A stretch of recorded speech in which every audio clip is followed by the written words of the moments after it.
Kami tahu hidup kami berharga di mata-Mu Tuhan. Thank you, Jesus. Hidupku berharga di mata-Mu. Segenap hidupku.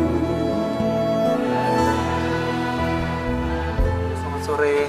Sore ini community ada di Rumah Doa Salomo. Kita lihat di sini ada gua-gua doa, di mana setiap anak Tuhan yang percaya, yang rindu lebih dekat pada Tuhan untuk datang dan berdoa di gua doa ini. Saudaraku, sore ini ada satu firman Tuhan yang Tuhan mau sampaikan bagi setiap kita. Tuhan berkata di dalam Yohanes 4 ayat 21-26, percayalah padaku, saatnya akan tiba di mana orang akan menyembah tidak hanya di bukit ini, juga bukan di Yerusalem, tetapi orang-orang yang percaya akan menyembah di dalam roh dan kebenaran. Saudaraku, bukit yang dimaksud Yesus adalah Bukit Zaitun. Tetapi hari-hari ini kita lihat tempat doa, rumah doa, menara doa Tuhan telah bukakan di mana-mana. Masuk di tempat ini, di Rumah Doa Salomo di Depok. Saudaraku, menyembah di dalam roh dan kebenaran. Setiap kita ini adalah menjadi kerinduan Bapa, di mana setiap orang percaya, yaitu saudara dan saya, untuk menyembah di dalam roh dan kebenaran. Apa sih menyembah dalam roh dan kebenaran? Saudaraku, ada 3 hal. Yang pertama, ketika kita menyembah di dalam roh, bukan berbicara tentang bahasa roh saja, tapi kita harus benar-benar mengalami intimisi sama Tuhan.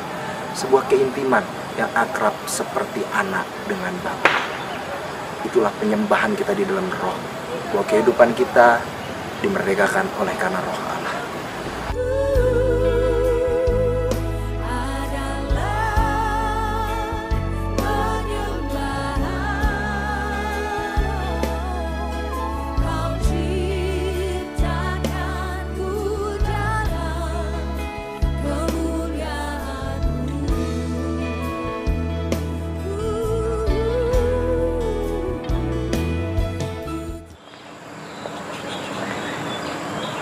Hal kedua yang kita harus catat ketika kita menyembah di dalam roh dan kebenaran, biarlah gaya hidup kita semakin seperti Kristus.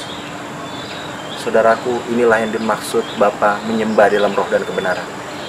Kita harus menyembah di dalam roh, yang artinya keintiman sama Tuhan. Tetapi hal kedua, kita juga harus semakin serupa dengan Kristus.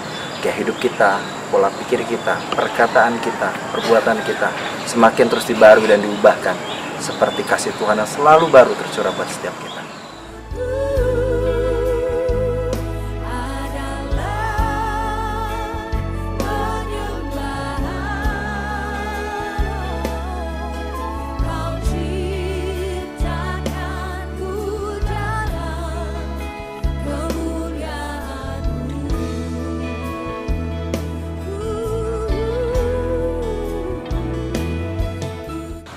Sebelum kita masuki hal ketiga, kita lihat hal pertama dari penyembahan di dalam roh dan kebenaran berbicara mengenai keintiman dengan Tuhan, keakraban, hubungan kita dengan Tuhan yang akrab. Lalu hal kedua berbicara tentang gaya hidup, lifestyle. Lifestyle hidup orang percaya berbicara mengenai hidupnya seperti kebenaran yang telah dituliskan di dalam firman Tuhan. Namun ada hal ketiga yang perlu kita mengerti. Kedua hal itu harus dijalani bersama-sama. Bagaimana mungkin? Tetapi memang Tuhan mau hal itu dijalankan bersama-sama. Oleh dari sebab itu Tuhan berkata, saatnya akan tiba bahwa penyembah-penyembah akan menyembah Tuhan di dalam roh dan kebenaran. Berbicaranya bukan roh atau kebenaran, tetapi roh dan kebenaran. Dua hal yang dijadikan satu. Why? Karena Tuhan tidak mau anak-anaknya hanya menyembah di dalam roh dan tidak berperilaku hidup seperti yang Tuhan mau. Dan Tuhan juga tidak mau hanya menuruti firman, tetapi kehidupannya tidak dekat dengan Tuhan.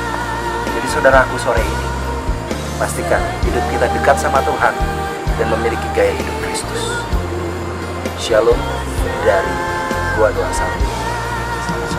God bless you.